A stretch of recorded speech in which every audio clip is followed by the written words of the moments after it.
vraiment la différence entre la matière et l'esprit. Parce que être libre, c'est pas devenir pur esprit. Vous voyez ?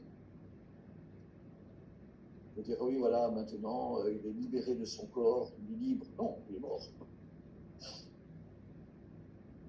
Être libre, ce n'est pas être libéré de la matière, c'est pas être libéré de son corps. Être libre, c'est être conscient que l'on est prisonnier de notre corps.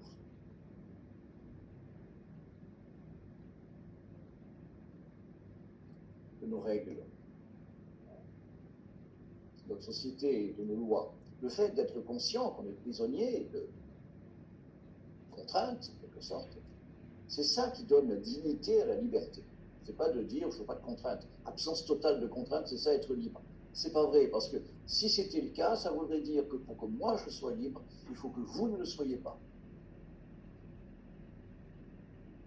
Parce que l'autre est toujours contrainte, forcément.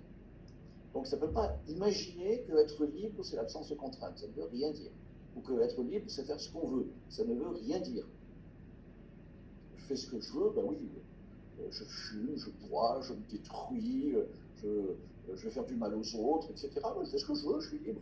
Non, bien sûr que non.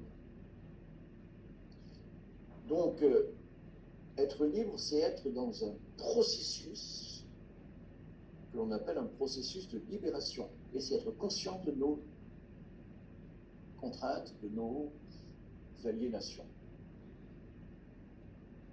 Et alors on s'engage par rapport à ça. Pour se battre pour la liberté de son peuple, Nelson Mandela a fait 28 ans de prison. Il a accepté cette contrainte par valeur. Sa valeur, c'est la liberté et la justice. Pour ça, il a accepté l'injustice, il a accepté la privation de liberté. Donc la vraie liberté, elle est à cet endroit. Et le W, il dit ça. Et vous voyez, vous allez le comprendre dans le schéma corporel, parce que faire un W dans notre corps, c'est déployer nos ailes.